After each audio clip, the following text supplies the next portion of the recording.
आज दो खबरें कवर करूंगा। एक तो फौज के अंदर मैन पावर कम के साथ बहुत सारे ट्रेड हैं, उनको खत्म कर दिया गया है और या किसी को मर्ज कर दिया गया है, या कुछ ट्रेड्स हैं जो टेक्निकल थे वो जीडी से वो टेक्निकल में कन्वर्ट हुए।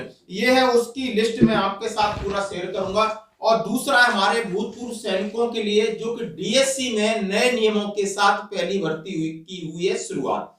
तो सबसे पहले बात करते हैं ट्रेड्स रैशनलाइजेशन की, यानी सेना के अंदर लगातार मैन पावर कटौती की जा रही है और जैसे टूथ टू टेल रेशियो के तहत ही ऐसा माना जा रहा है कि जितने सपोर्टिंग आर्म्स के लोग हैं वो कम हों और फाइटिंग आर्म्स के लोग ज्यादा हों, मतलब टूथ टू टेल रेशियो लगभग बराबर हो। इस चीज को करने के लिए और मैन पावर की कटौती लगातार, जैसे मैंने कहा है कि बहुत सारी चीजें हैं जो बाहर से रिसोर्स की जाएंगी, बाहर से उनसे काम चला जाएगा फौज के अंदर।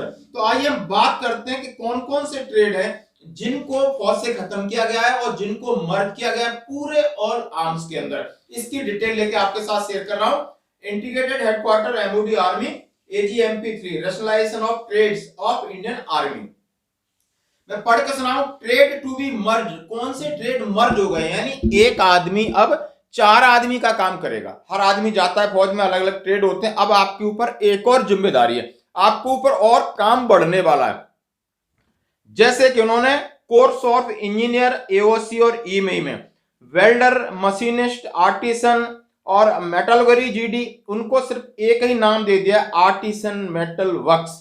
मतलब जो 4 ट्रेड थे एक कर दिया है। और किस किस में थे, जैसे आप प्रिंटर काटो, फोटो काटो, ड्राफ्टमैन, टेक्निकल, पेंटर, कंपोजिटर, इसको सिर्फ ड्राफ्टमैन करके छोड़ दिया है। जो 5 लोग थे सिर्फ एक ट्रेड होगा, एक ही आदमी काम करेगा। कोर फॉर इंजीनियर और सिग्नल EME में होते हैं।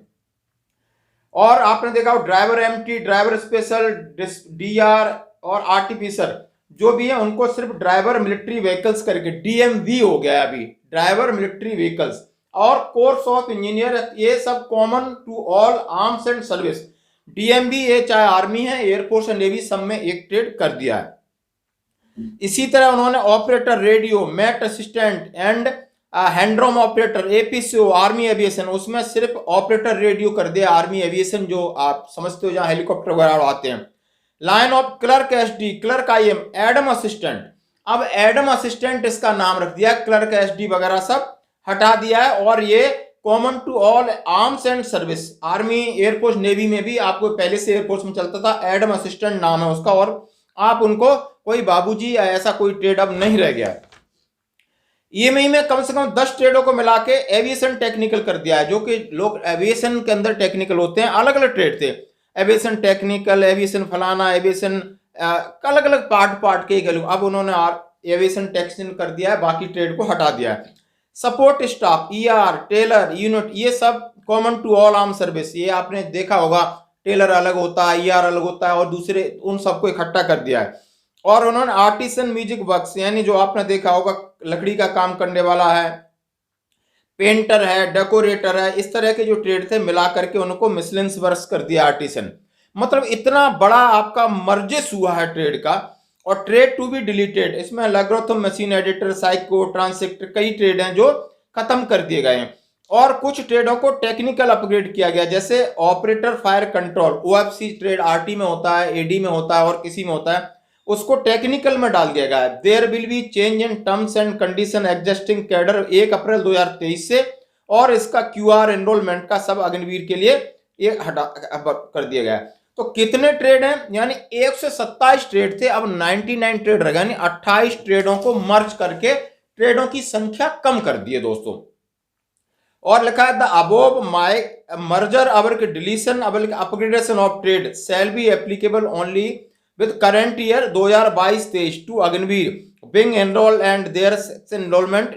इन्होंने कहा है कि अब ये लागू है, जो अभी भर्ती हैं उनके लिए, अब जो पहले हैं वो बने रहेंगे, लेकिन अब जो एनरोलमेंट आएगा वो इसी ट्रेड के आधार पर आएगा। यानी इस पे मैन पावर की कटौती हो, चाहे आपको ट्रेड को हटाना हो या आपके ट्रेड को मर्ज करना हो, इस पर आपको सीखने की कैपेबिलिटी बढ़ेगी और काम का प्रेशर आपके ऊपर बढ़ेगा। ये चिट्ठी इस बात का सबूत है दोस्तों। दूसरी बात कहते हैं कि हर एक आदमी रिटायरमेंट के आने के बाद, देखा होगा कोरोना आ गया था, बहुत सारे लोग DSC ज्वाइन करना चाहते थे लेकिन नहीं कर पाए। और हम जानते हैं कि हम रीसेटलमेंट हमें कोर्स मिलता है, हमें नौकरियां बहुत कम मिलती हैं डीजीआर के जरिए, हर आदमी को डीएससी की तरफ जाते हैं। उसका जो नया क्यूआर आया है 9 मार्च 2023 का है पंजाब रेजिमेंटल सेंटर से, और उसमें हम सीधा सीधा बात आते हैं कि करेक्टर वेरी गुड है, एग्जाम्पलरी, बड़ा मतलब रखते हैं इस चीज का।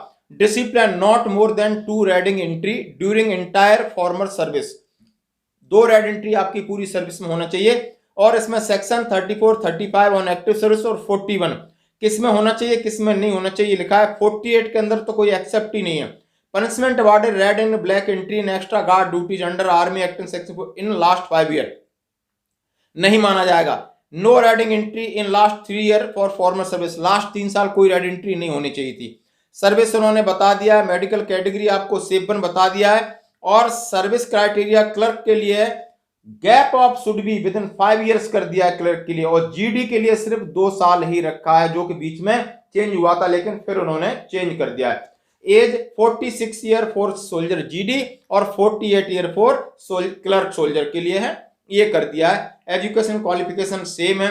Cause of discipline on regular army for ex serviceman under 13.3.3 and 13.3.4 में डाला गया है। तो ये है क्यूआर, जो कि अभी आप समझ सकते हो डीएससी वालों के लिए चेंज हुआ है कि जो आपको गैप था वो 2 साल का ही रहा है, सिर्फ क्लर्क के लिए 5 साल का कर दिया है। डिसिप्लिन क्राइटेरिया और हार्ड कर दिया है उन्होंने, और बाकी आप समझ सकते हो अपना जो भी रेजिमेंटल सेंटर में जाकर के अपने डॉक्यूमेंट डिस्चार्ज बुक ले जाकर के, और जो भी फॉर्मेलिटी होती है, आपका फिजिकल होता है, ग्राउंड टेस्ट होता है, और उसके बाद आपका रिक्रूटमेंट इसी तरीके से प्रोसेस खत्म होता है, तो आपकी जॉब लगती है। धन्यवाद दोस्तों।